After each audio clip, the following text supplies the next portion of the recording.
Psalms 40, verse 2 says, "And he hath brought me up out of a horrible pit and the miry clay, and has set my feet upon a rock, and he's established my goings."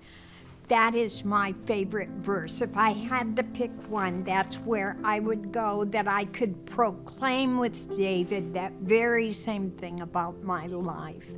I was in my 20s, should have been a glorious time, but instead I found myself housebound.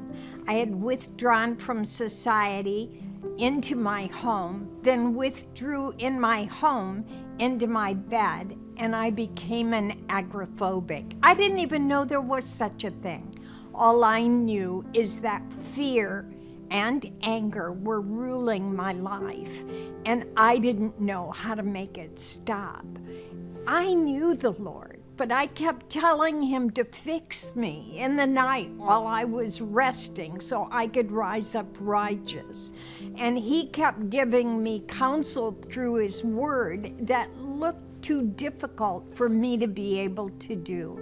And I remember there was a morning I woke up and I thought, Patsy, you've isolated yourself in here from everyone you love and from all of life that you once enjoyed. What will you do now? And I realized I wasn't going to make it if I didn't change. And I cried out to the Lord and I said, Lord, I will do whatever you want me to do, but I'm unraveling in my mind and my emotions, and you're going to have to help me. And I heard a thought inside myself that was so defined, it was like a voice.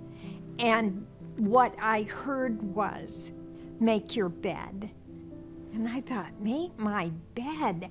I'm falling apart here. What do you mean, make my bed? And I had just said I would do whatever you wanted me to, Lord, and now I'm arguing with him when he asked me to do what should have been simple. Finally, I acquiesced. I relinquished. I agreed with him that I needed to make my bed, but I was in it. So I got out, I made the bed, and I had no idea that was the first step to solid ground. He is a counselor, and he will work with us and use his word within us that we might be able to do things that are much harder than we think we're capable of.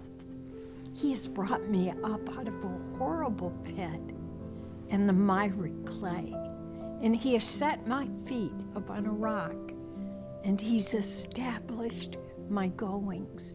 He will do that for you as well.